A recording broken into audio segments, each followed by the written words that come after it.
मारना चाहता है ना तू? हाँ? तू तो गया।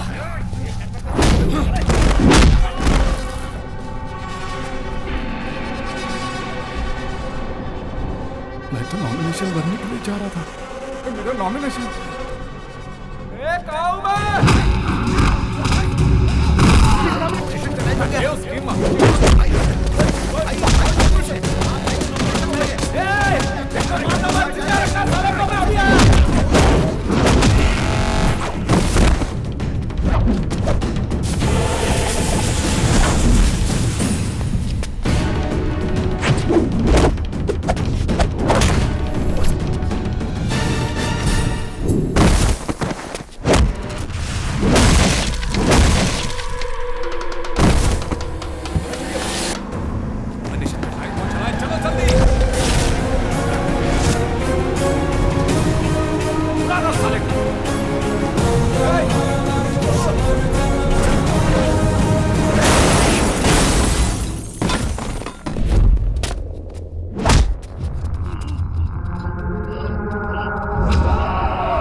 भैया को मारना चाहता है।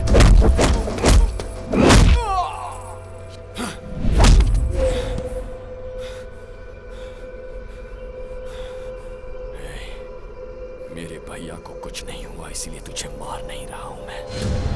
बच गया तू। मैं तुझे नहीं छोड़ूंगा। You are finished। मेरे भैया को मारने की सोच से ही तेरी जिंदगी उल्टी लटक गई है और तुम मुझे धमकी दे रहा है।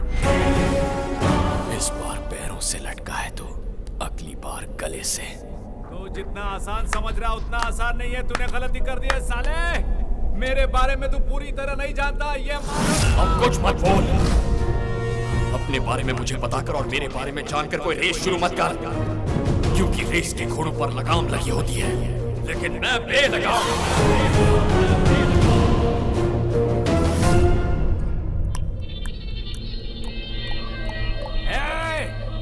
मैं हूँ माधव शिवा रेड्डी। क्या यार, Madhav Shiva Reddy? Nice name, Madhav Shiva Reddy. Nice meeting you mister Madhav Shiva Reddy. I am Lakshman Prasad, मगर ये नाम सुनते ही मेरा दिमाग घूम जाता है। कॉल मी लक्की। जस्ट लक्की।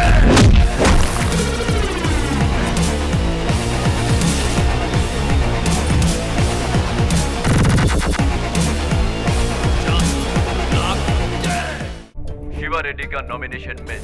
शिवा रेड्डी पर किसी गुमनाम व्यक्ति ने अटैक किया और शहर के बाहर पीटकर फेंक। शिवा रेड्डी को मारने वाला कौन है?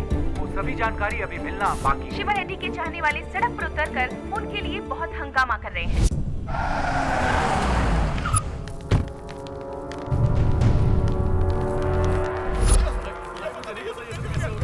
चुप हो जाओ।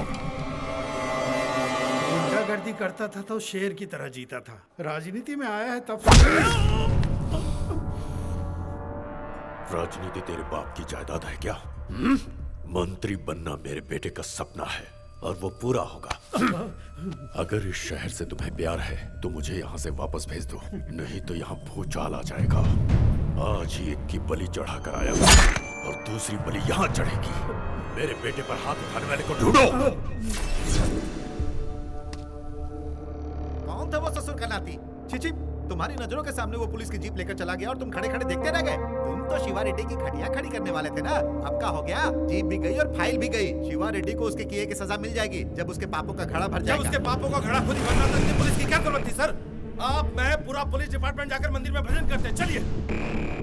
बेवकूफों जैसी बात करते हैं। नहीं छोड़ूंगा सर। जीप और फाइल की वजह से शिवा रेड्डी सलाखों के पीछे नहीं जा पाया और जिसकी वजह से मेरी बेइज्जती हुई, मैं कसम खाता हूं मैं उसे नहीं छोड़ूंगा। मुझे वर्दी की कसम सर। वर्मा, सिटी के सभी सीसी कैमरास के फुटेज निकालो। जीप ले जाने वाले का एक क्लू मिल जाए काफी। सर जीप शिवा रेड्डी के आदमी ही ले जा सकते हैं। ये उन लोगों का काम नहीं होगा। शिवा रेड्डी अरेस्ट होने वाला, ये बात किसी को नहीं पता थी। ये किसी ऐसे इंसान का काम है जो डिपार्टमेंट को बदनाम करना चाहता है। उसने बहुत बड़ी गलती कर दी है। सिर्फ हमारी जीप ही नहीं गई वर्मा, एक सिंसियर ऑफिसर की उम्मीद, एक बाप का बेटे पर भरोसा सब गया। ये जीप तो हमारी जान ले लेगी यार। तेरा भाई सीसीटीवी कैमरे की फुटेज चेक कर रहा है। पकड़े गए तो क्या होगा? तुझे क्या हुआ? शिवा रेड्डी का बाप शहर में आ गया है। वो उसे मारने के लिए ढूंढ रहा है जिसने उसके बेटे को बुरी तरह से पीटा। उसे हमें ढूंढने की क्या जरूरत है? मैं तो खुद उससे मिलने जा रहा हूँ। कहीं ना कहीं तो मिलेगा। उसकी बलि का समय आ गया है। जाओ ढूंढो उसे। उसकी जरूरत नहीं है। तुम्हारे बेटे को मैंने ही मारा है।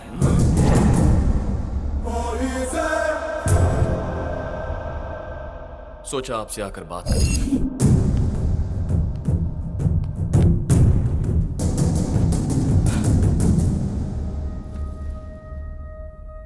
आपको मैं अपनी कहानी बताता हूं सर। मेरे माँ बाप के हम दो बेटे हैं, मैं और मेरे भैया। हम दोनों के बीच बचपन से एक पल भी नहीं जमती थी। हर वक्त एक दूसरे से झगड़ा करते थे, जैसे एक ही घर में एक दूसरे के दुश्मन जन्मे हो। एक रोज झगड़ा थोड़ा सा पर्सनल।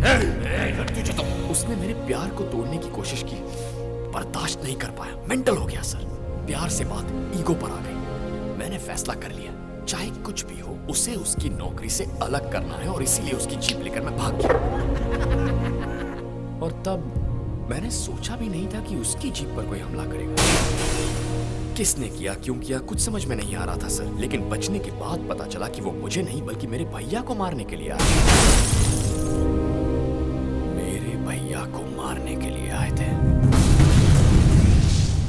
फिर क्या सर, मेरा माइंड पूरी तरह ब्लैंक हो गया। मेरा ब्लड कितने हजार किलोमीटर की स्पीड से दौड़ रहा था मुझे खुद नहीं पता।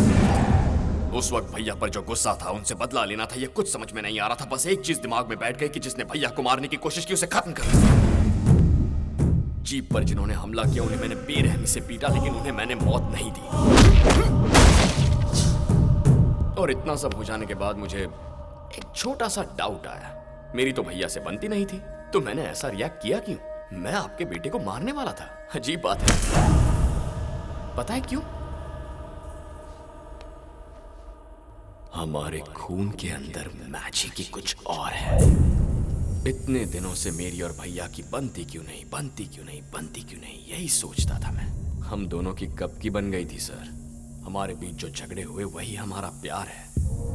आपको मैं ये सब इसलिए बता रहा हूं ताकि आप मेरे बारे में अच्छी तरह जान सकें। इन सारे झगड़ों को यही रोक दीजिए। आप मुझे, मेरे भैया को या मेरी फैमिली को तंग मत कीजिए। नो सर, मैं कोई वार्निंग देने नहीं आया हूं। बस इतना कहने आया हूं कि हम सब खुश रहें। ओके, अब यही बात अगर मैं आपके बेटे से कहूं तो उसे कुछ समझ में नहीं आएगा। अभी गुस्से में होगा ना, पर आपको बेटे के पिटने का दुख है ना, आप समझ जाएंगे। अक्सर जो इंसान गुस्से के बजाय दुख में होता है ना, वो बातों को बेटर समझ पाता है। रोक दीजिए अब ये सब, अपने बेटे को समझाइए। चलता हूं।